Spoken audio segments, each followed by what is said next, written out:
अध्याय 2 प्रत्यय। बच्चों, I hope आपको अध्याय 1 उपसर्ग अच्छे से समझ में आ गया होगा। उपसर्ग की तरह ही प्रत्ययों का शब्द निर्माण में महत्वपूर्ण योगदान है। हिंदी में शब्द निर्माण में प्रत्ययों का सर्वाधिक प्रयोग होता है। हिंदी में अधिकांश विशेषण तो प्रत्ययों के योग से ही बने हैं। अतः हम कह सकते हैं जो शब्दांश शब्दों के अंत में जुड़कर उनके शब्द या अर्थ में परिवर्तन या विशेषता ला देते हैं और एक नए शब्द की रचना करते हैं, उन्हें प्रत्यय कहते हैं। प्रत्ययों के प्रयोग से शब्द निर्माण करते समय हमें निम्नलिखित मुख्य बातों का ध्यान रखना आवश्यक है। हिंदी भाषा में तत्सम, तद्भव और विदेशी शब्दों का प्रयोग होता है। इसी के आधार पर प्रत्यय भी 3 होते हैं, तत्सम, तद्भव या विदेशी। जो शब्द जिस कोटि का होता है उसके साथ उसी कोटि का प्रत्यय लगाया जाना उचित रहता है। अर्थात तत्सम शब्दों के साथ तत्सम, तद्भव शब्दों के साथ तद्भव और विदेशी शब्दों के साथ विदेशी प्रत्यय ही लगाने चाहिए। दूसरा, अनेक शब्द एक से अधिक प्रत्यय लगाकर भी बनते हैं, जैसे समाज प्लस इक प्लस ता। इसमें इक और ता 2 अलग अलग प्रत्यय हैं। इन दोनों को मिलाकर सामाजिकता शब्द बना। कुछ शब्द उपसर्ग और प्रत्यय दोनों के मेल से बनते हैं। देखिए उदाहरण, सम उपसर्ग, मान मूल शब्द और इत प्रत्यय लगाकर सम्मानित शब्द बना। प्रत्यय लगाकर नए शब्द बनाते समय कुछ शब्दों की ध्वनियों में परिवर्तन आ जाता है और कुछ में नहीं भी आता है। जैसे बच्चा में पन प्रत्यय लगाने पर बचपन शब्द बनता है, जबकि अपना में प्रत्यय लगाने पर अपनापन शब्द बनता है। तो आपने देखा दोनों के स्वरूप में थोड़ा थोड़ा अंतर आया। कुछ शब्दों में यह ध्वनि परिवर्तन 2 स्थानों पर भी हो सकता है, जैसे परलोक प्लस एक पारलौकिक। आप देख रहे हैं यहाँ पर परलोक में पा तथा ला में जुड़े स्वर परिवर्तित होकर क्रमशः पा और लौ बन गए हैं। अब हम बात करते हैं प्रत्यय के भेदों की। प्रत्यय के भेदों में दो मुख्य आधार हैं। पहला स्रोत के आधार पर और दूसरा प्रकृति के आधार पर। स्रोत के आधार पर प्रत्यय के भेद क्या हैं, आप देखिए।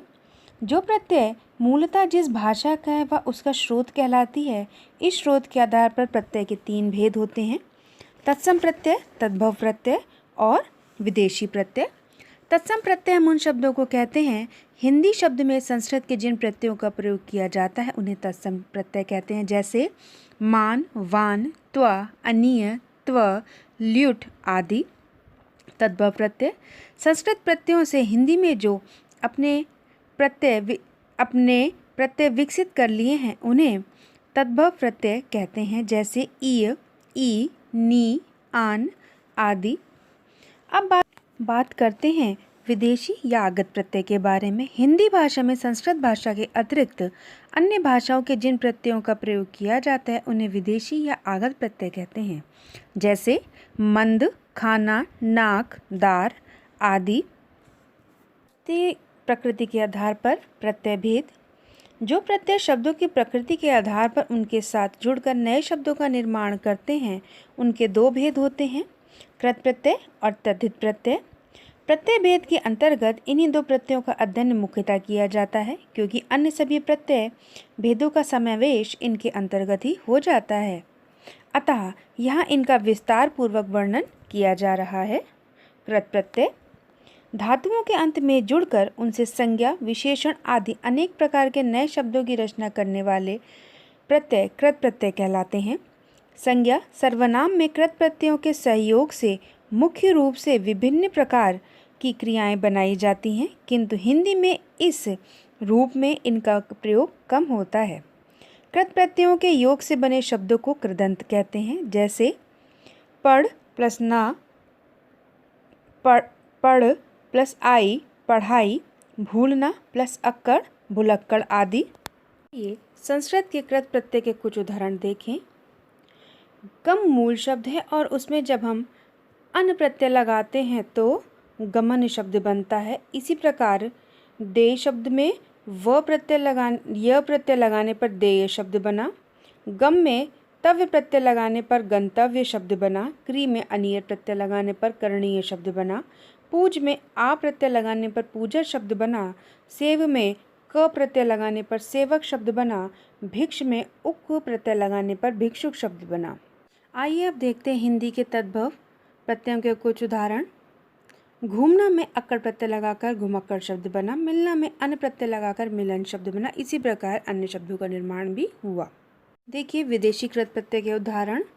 मरना में ईयल प्रत्यय लगाने पर मरियल शब्द बना। तैरना में आक प्रत्यय लगाने पर तैराक शब्द बना। और लेना में दाल प्रत्यय लगाने पर लेनदार शब्द बना। अब हम यहाँ तद्धित प्रत्यय के स्वरूप को समझेंगे। जो प्रत्यय संज्ञा सर्वनाम विशेषण आदि के अंत में लगकर नए शब्द बनाते हैं उन्हें तद्धित प्रत्यय कहते हैं। तद्धित प्रत्ययों से बने शब्दों को तद्धितांत भी कहा जाता है। जैसे सुंदर में ता प्रत्यय लगाने पर सुंदरता शब्द बना। संस्कृत के तद्धित प्रत्यय के कुछ उदाहरण देखिए। दया में आलू प्रत्यय लगाने पर दयालु शब्द बना। हर्ष में इत प्रत्यय लगाने पर हर्षित शब्द बना। स्वर्ग में ईय प्रत्यय लगाने पर स्वर्गीय शब्द बना। महान में ता प्रत्यय लगाने पर महानता शब्द बना। सती में त्व प्रत्यय लगाने पर सतीत्व शब्द बना। श्रेष्ठ में तम प्रत्यय लगाने पर श्रेष्ठतम शब्द बना तथा लघु में ता प्रत्यय लगाने पर लघुता शब्द बना। अब आप देखिए हिंदी के तद्धित प्रत्यय के कुछ उदाहरण। भूख में आ प्रत्यय लगाने पर भूखा शब्द बनेगा। नमक में ईन प्रत्यय लगाने पर नमकीन शब्द बनेगा। बुरा में आई प्रत्यय लगाने पर बुराई शब्द बनेगा। इसी प्रकार गर्म में आहट प्रत्यय लगाने पर गर्माहट शब्द बनेगा। सेठ में नी प्रत्यय लगाने पर सेठानी प्रत्यय शब्द बनेगा। बूढ़ा में पा प्रत्यय लगाने पर बुढ़ापा शब्द बनेगा तथा पीछे में ला प्रत्यय लगाने पर पिछला शब्द बनेगा। अब हम बात करेंगे तद्धित प्रत्यय के अंतर्गत विदेशी प्रत्यय के कुछ उदाहरणों की। तीर में अंदाज प्रत्यय लगाने पर तीरंदाज शब्द बनेगा। शान में दार प्रत्यय लगाने पर शानदार शब्द बनेगा। इसी प्रकार इसके अन्य उदाहरण भी देखें। इस वीडियो के साथ मैं एक अभ्यास पत्रिका भी दे रही हूँ जिसमें मूल शब्द तथा प्रत्ययों को अलग अलग करके लिखना है।